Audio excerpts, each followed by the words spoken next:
네. 네. 자, 지금 뭐 1,500도 나오고요. 뭐 4만까지 나온 4만 여러분 갈 수가 없는 게 매일 상한가를 전 종목이 다쳐도 그죠? 30%씩 아무리 올라봐야. 그냥 여기 뭐 의미 있어. 그냥 한 풀이. 네. 자, 그러면 이런 것도 좋아하시네. 요런 이벤트 생각보다. 재미있죠. 그러니까. 네. 자, 올해 종가 맞추기 이벤트 저희 3프로TV 앱에서 진행 중이고요. 오늘은 처음 아마 저희 아침 방송에 나오시는 분인 네. 것 같은데요. 좀 더 가볍게 재밌게 들어주시면 좋을 것 같습니다. 한국 사이버 외국. 사이버 한국 외국어대 네. 썬킴 교수님 나오셨습니다. 어서 오십시오. 그 사입이라고 하려고 그랬죠 지금. 사이버 한국 외국어대학. 혹시 한국 외국어대학교를 먹여 살리는 대학이에요, 여기가. 사이버가? 사이버가요. 사이버가. 대부분 다 총장님 한번 뵀는데 여기가 훨씬 인기가 좋다는 거야. 대부분 다 그 이 사이버 대학이 재정이 좋아. 좋아요, 실적이 좋아요. 네. 그 중에 이제 썬킴 교수님 때문에 확실히 더 좋겠지. 아니 뭐 그렇게 믿고 있습니다. 네. 지금 서울에 보면 뭐 1,000만 가까이 지금 가고 있다면서요? 뭐 아마 이번 주말에 1,000만 돌파할 것 같이 보여요. 제가 볼 때 1,200만 봅니다 저는. 네. 1,200만. 그것도 이제 어제 개봉했죠. 그 노량이랑 약간 시너지 효과가 나가지고 아마 함께 갈 것 같아요 지금요. 그런 경우 있어요. 진짜 노량 보러 갔는데 자리 없어. 그러면 저 서울의 방 볼까? 뭐 이렇게 이제 가는 경우도 좀 있고. 그러니까 뭐 약간 결이 비슷하니까 시너지 효과가 있을 거예요. 네. 네. 자, 하여튼 영화는 보셨죠, 당연히. 영화는 봤죠. 네. 네. 어떻게 좀 요즘 2023년 2월에 이렇게 흥행하는 이유가 있을까요? 근데 20, 30대가 엄청 본다는 거야. 그렇죠. 그 뭐라고 할까 이 사회에 대한 이 박탈감 같은 거를 이 영화에서 찾는 것 같아요. 네. 일단 뭐 지금까지 이게 선악 구별이 뚜렷한 영화가 솔직히 없었어요. 그러니까 이게 약간 이 영화의 그 좋은 포인트도 되겠지만 이 비평 포인트가 되는 게 뭐냐면은 너무나 이제 영화는 영화고 다큐멘터리는 다큐멘터리인데 이 영화를 약간 뭐라고 할까 사실을 기반으로 해가지고 너무 선악 구도를 뚜렷하게 이제 그 연출한 것이 아닌가라는 비평도 있는 반면에 그거에 희열을 느끼는 것 같아요 2030들이요. 그러니까 정말 내가 이 선 입장에서 봐가지고 안타깝지만 저 악을 응징하는 저쪽에서 내가 서가지고 대리만족을 하는 것 같아요 솔직히 말했어요. 응징이 안 되잖아요, 근데. 근데 안 되죠. 그러니까 마지막에 영화 보셨죠? 네. 엔딩 크레딧 올라갈 때 아무도 안 나와요. 저렇게 끝나면 안 돼, 저렇게 끝나면 안 되는데 하면서 안 나와 이걸요. 뭐 이건 역사가 이미 뭐 있는 거를 어떻게 바꾸고 역사가 스포일러죠, 그건 솔직히 말해서. 네, 그래서 근데 뭐 이거 여기 와서 말씀드리는 건 뭐 그렇지만 이 영화 보시기 전에 보셔야 될 영화가 있습니다. 네. 그 증발이라는 영화거든요. 증발. 네. 지금 유튜브에 다 무료로 공개가 된 영화인데. 그래요? 그 신상욱 감독이 감독하신 영화인데 이 김영욱 중정부장 납치부터 11.6 직전까지를 그린 영화예요. 그러니까 이걸 보시고 11.6 이 터지고 난 다음에 당시 이제 그 보안사령관이었던 합수부장 전두환이 등장하고 영화가 끝나는 영화예요. 네. 증발이요. 거기까지가 딱 그려져요. 끝이 영화 이어지네. 그 영화를 보시고 난 다음에 이 12 서울의 봄을 보시면 연결이 되는데 뭐 제 자랑이 아니라 그 증발의 영화는 제가 조연출을 했습니다. 그래서 언제 영화인데요? 93년도 영화. 4년 영화네. 보니까. 감독이 누구시라고요? 신상욱 감독. 신상욱 북한 갔다 오신 분. 그분이 연세가 꽤 되시지 않아요? 돌아가셨죠 옛날에요. 그래요? 그러니까 제가 그 영화로 이제 조연출을 입봉을 하고 네.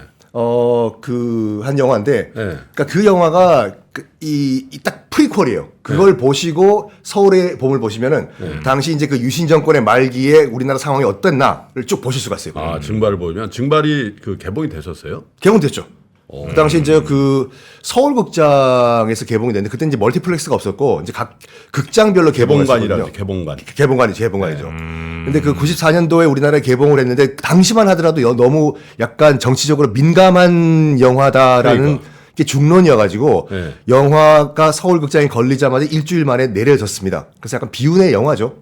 그래요. 손님이 안 들어서 아니면 타이어에서? 손님은 안 들었다기보다 여러 가지 복합적인 이유가 있었어요. 이게 아직 우리나라에서 시기상조다라는 얘기가 많았어요. 94년. 사실 서울극장은 이제 우리나라 영화계에 굉장히 큰 인물이죠. 곽정환 맞아요. 그 곽정환 고은하 씨가 그 부인이고 그렇죠. 그렇죠. 그 곽정환 씨가 이제 이제 신상욱 감독이랑 손을 잡고 그렇죠. 다른 건 몰라도 그 방금 말씀하신 것처럼 이제 12.16 사태와 이 지금 12.12 군사 쿠데타 요거만큼만 우리 정치적으로 한번 그려보자라고 해서 신상욱 네. 감독이랑 곽정환 감독이 그 선생님이 손을 잡았는데 결과적으로 봤을 때 우리나라에서는 그렇게 크게 흥행해서 실패를 성공을 못했어요. 강민아 씨가 나왔군요. 강린아 씨가 나오고. 강린아 씨. 야, 진짜. 언제적 강린아 씨냐 진짜. 어떻게 여배우만 지금 지금 찾고 있어 지금. 강민아 씨 정말 대단했습니다. 저봐요. 저 영화사에 그 곽정환 씨 이렇게 탁 나오는 이 여기 강린아 씨 딱 얘기하고 나오네. 있어 지금. 아니 강민아 씨 아세요 모르세요? 예? 알지 왜 몰라? 알죠 왜 몰라요. 아니 내가 그 영화 조연출이었다니까. 강민아 씨 대단했습니다. 진짜. 대단했지. 예, 강민아 씨가 우레메도 나왔었고요. 그 전까지 볼 수 없었던 그런 캐릭터였지. 우리나라에선 진짜 이 섹시 신벌 뭐 이런 느낌. 예, 그래서 강민아 씨 대단했습니다. 그때 뭐였지 변강세였나? 그런 영화도 왜? 그 서울 뭐 있지 않나? 그런 영화도 나오셨었어요. 그래서 저는 강민아 씨를 보면서 와 대단하다. 근데 이제 우리 세대는 뭐 장태환이라든지 이런 분들 잘 알거든. 네. 사실. 근데 그렇죠. 젊은 세대들은 이게 전혀 뜬금없는 인물이에요. 이거 캐릭터 아니야? 뭐 이런. 솔직히 이제 저는 저도 한때 영화판에서 한 10년 넘게 이제 조감독을 하면서 이제 그 영화 일을 했지만 상당히 약간 이 민감한 부분이 있어요. 네. 뭐냐 하면은 역사를 바탕으로 하는 드라마나 영화를 만들 때는 어디까지가 영화고 어디까지가 팩트인지는 네. 이거는 솔직히 말해가지고 이게 영화잖아요. 네. 그거는 솔직히 말해가지고 관객들의 몫이에요. 이건 이해를 하는 게. 그래서 어느 게 정사고 어느 게 영화다. 그러니까 영화를 우리가 어느 측면에서 우리가 봐야 되는지는 관객이 판단을 해야 되는 것인데 그거를 관객이 아무런 준비 없이 이거를 보면은요. 이게 팩트라고 100% 다큐로 받아들이게 돼요. 네. 그 대표적인 케이스가 그 영화 광해 왕이 된 남자 같은 경우에 그러니까 광해군이 어떤 인물인지 모르고 그 영화를 그냥 바로 처음으로 보시면 그걸 처음으로 광해군은 정말 대동법을 실시하고 백성들을 규율했던 성군으로 착각을 하게 되거든요. 그렇죠. 광해군은 팩트로 보면 나쁜 놈이 맞아요. 정말 폭군이었어요. 쫓겨날 만한 왕이에요. 네. 그래가지고 네.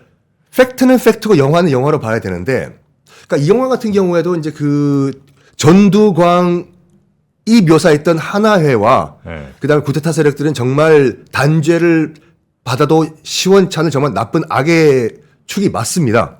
근데 방금 말씀하신 것처럼 장태환 씨를 연기했던 정우성. 이태신이란 네. 인물을 우리가 어떻게 접근해야 될지는 약간 의견이 나뉘어지고 있어요. 우리 김프로 씨께서는 어떻게 생각하시나요? 김프로 씨께서 김프로 존댓말 하려보니까 네. 김프로 하시려면 올려주시고 아니려면 김프로 너는 김프로께서는 저도 사실은 조금 약간 각색이 좀 있구나. 그리고 불행했던 거는 다 맞지만. 인정. 네. 그리고 가게가 다 불행해졌고 그래서 구테타 세력에 의해서 탄압받고 그런 것도 인정을 하는데 과연 그 상황에서의 역할과 그 이후의 삶 그거에 대해서 영화가 그리는 거하고 딱 맞아떨어지는지에 대해서는 그러니까 물론 영화가 성공하기 위해서는 아까 초반에도 말씀드린 것 같이 선악 구조가 명확해야지 관객이 이제 자기 그렇죠. 예. 이 감정 대입을 하거든요.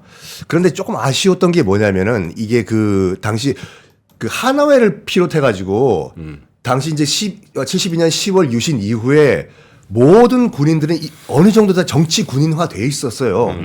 그런 가운데서 이제 이 하나회와 반하나회 또 정치군인과 조금 덜 정치군인화된 이런 집단 간의 뭐라고 할까 알력과 정치 구조로 이해를 해야지 이걸 너무 선악 구조로 딱 극명하게 이걸 양분해 버리면은 그 상황을 약간 이해 못 하시는 분들은 그걸 약간 팩트로 오해를 하지 않을까라는 우려가 있다는 의견도 있어요, 솔직히 말해서.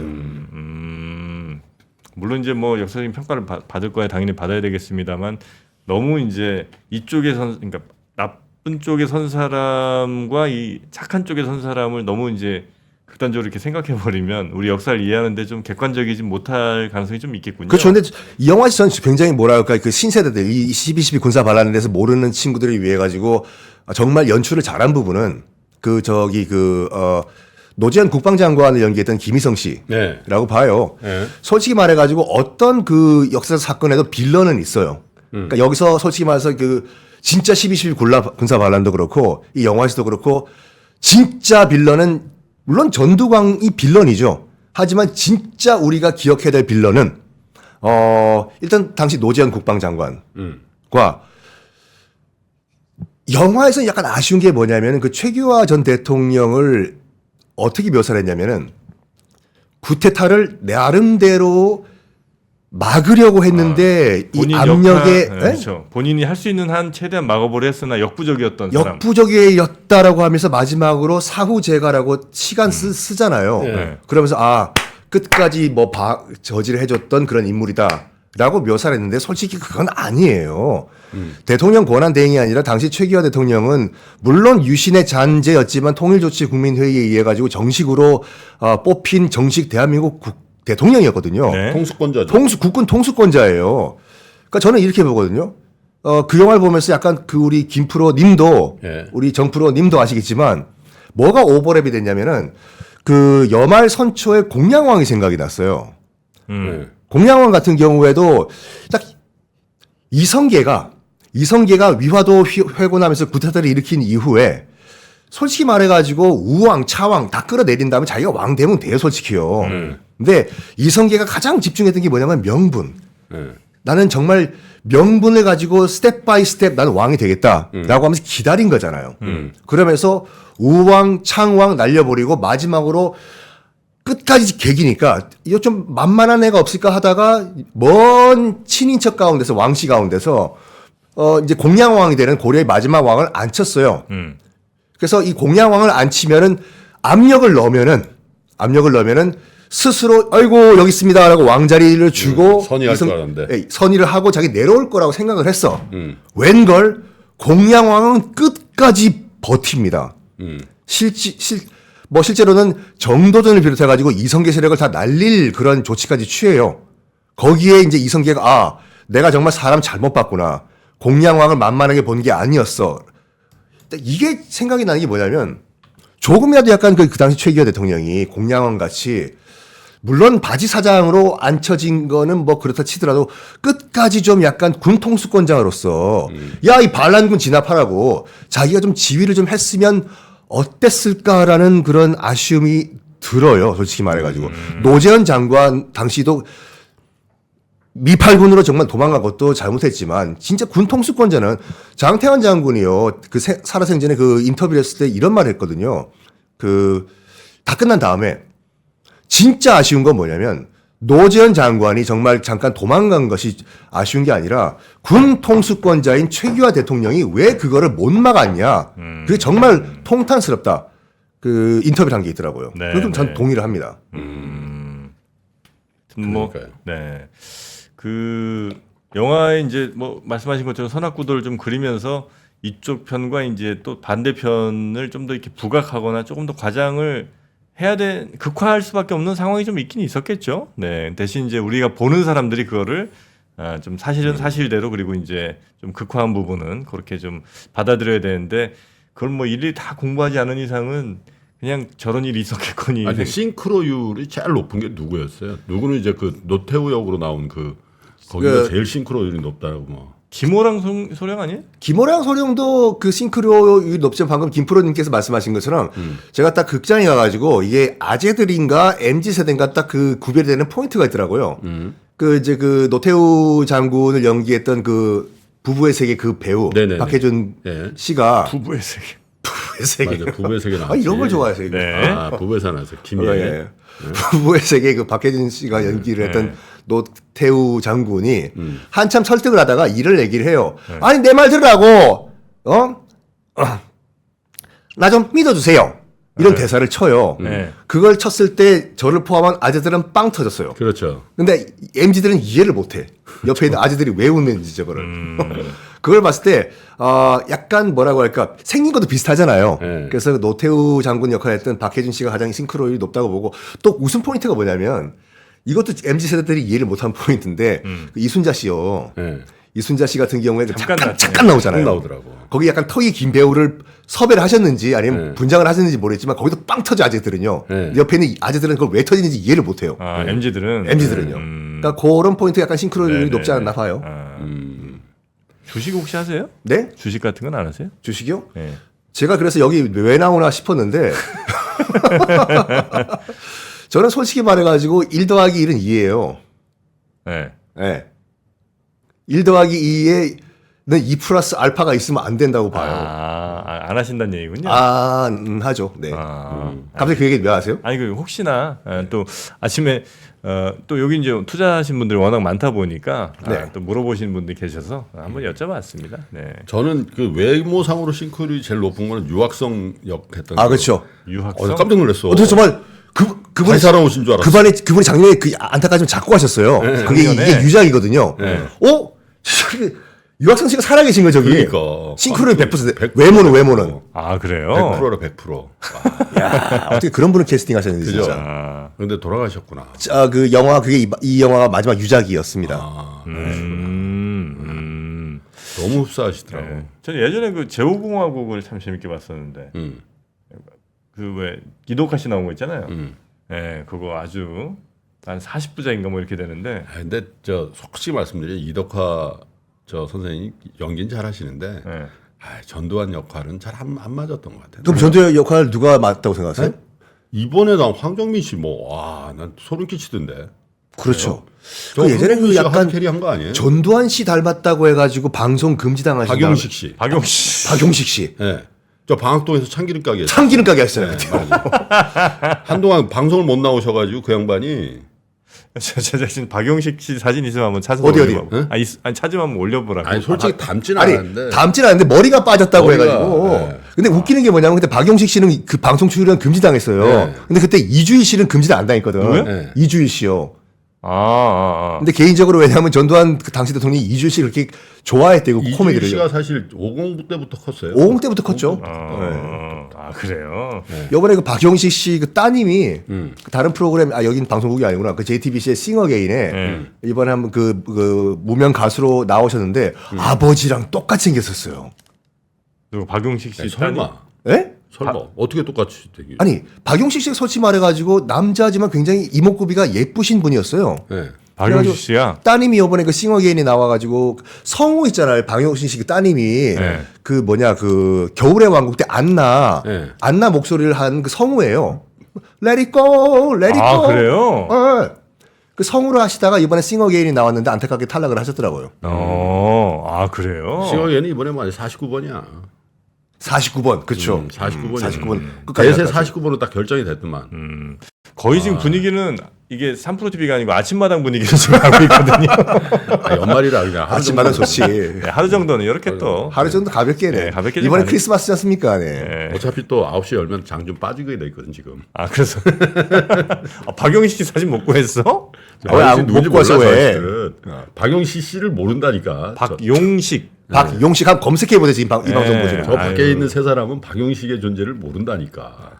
근데 우리처럼 참기름 장사라는 거 어떻게 알겠어? 아니 찾으면 바로 나오는데. 그러니까 지금 이 박용식 씨랑 이덕화 씨랑 이번에 황정민 씨 있잖아요. 네. 제가 요 대사 한번 비교해봤어. 다요. 음. 제일 그 이 12.12 군사 반란에서 제일 중요한 포인트가 최규하 대통령이 국방장관 찾아오라고 했잖아요. 데려오라고. 그래야지 내가 제거하겠다. 그래서 각 3명의 대사가 있었거든요. 네. 국방장관 찾아와. 음. 황정민 씨는 국방장관 어디 갔어?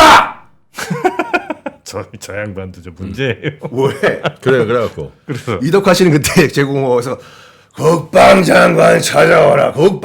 남재현이 어디 갔어? 남재현 선배. 노재현. 예? 노재현. 노재현 선배 어디 갔어?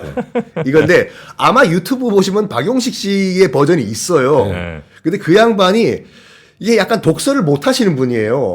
네. 지금 그 유튜브 보시면 그 박용식 씨가 연기했던 그 전두환 씨가 어떻게 했냐면 딱 앉아서 국방장관 어디 갔냐? 국방장관 좀 찾아와. 그게 아직도 기억이 나더라고요.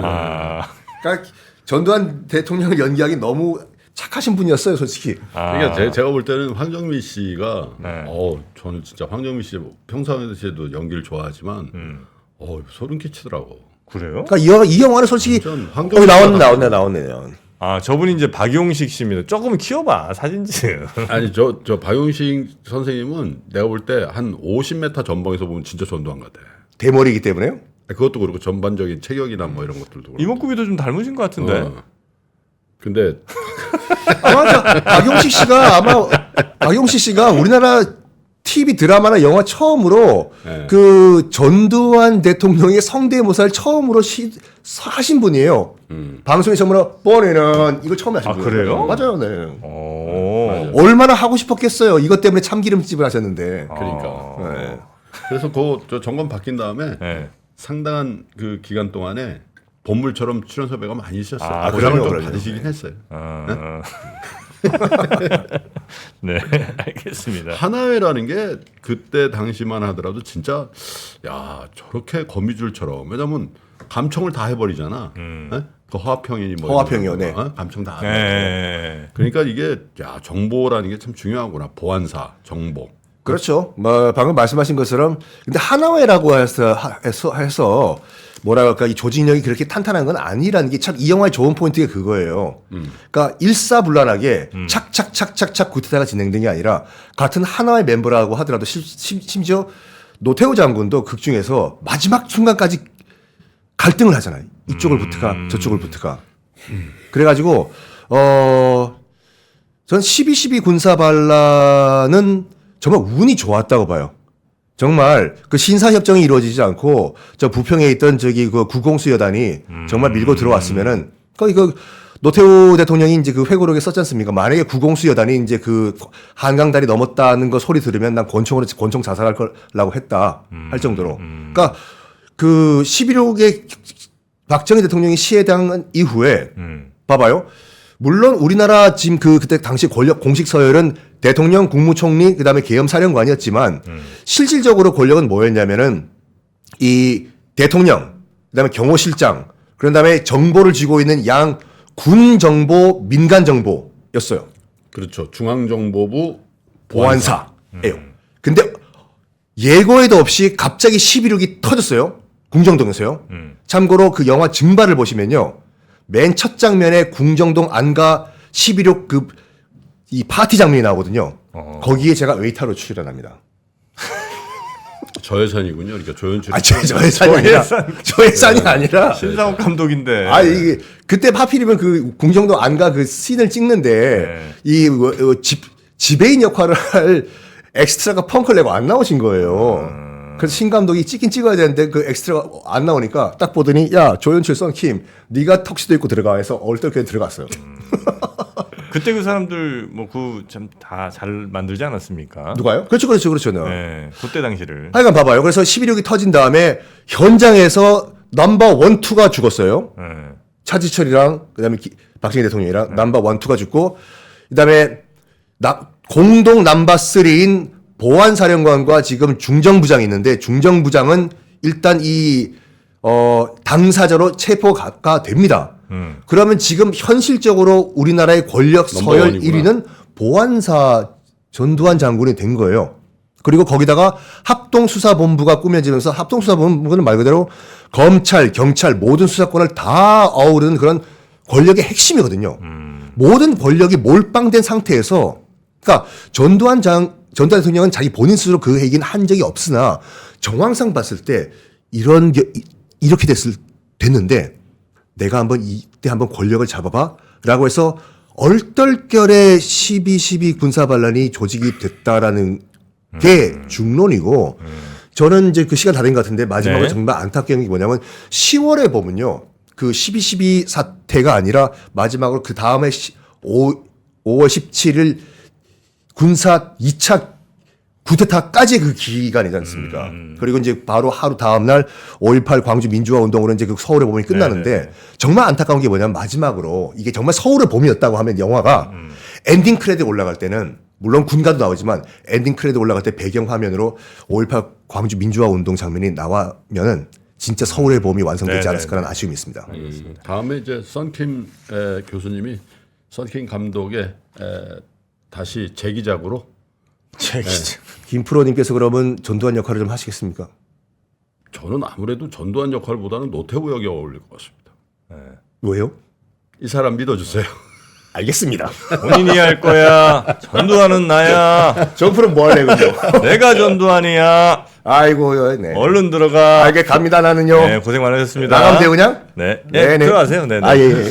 자, 저희가 오늘 연말 맞아서 또 하루 이렇게 조금 가볍게 네. 장도 빠지는데 또 마음들 그러니까. 앞서릴까봐 좀 가볍게 웃으면서 좀 해봤고요. 자 이제 시작하니까 저희는 또 마이크 이어드리고 물러나도록 하겠습니다. 이어지는 오프닝 벨 라이브에서 장 확인하시고요. 네. 저희는 내일 아침 뵙겠습니다. 고맙습니다. 네. 장 시작 전부터 종료까지 쏟아지는 수많은 뉴스와 정보들. 이 중에서 어떤 것이 투자에 정말 도움이 되는 정보일까요? 3프로의 증시 셔터맨 박근영 마스터가 직접 정보를 선별하고 투자의 힌트를 드립니다. 시간도 아끼고 투자 아이디어도 얻는 시간, 박근영 부장의 마켓 힌트와 함께 하세요. 자세한 사항은 3프로 TV 앱과 홈페이지를 확인하세요.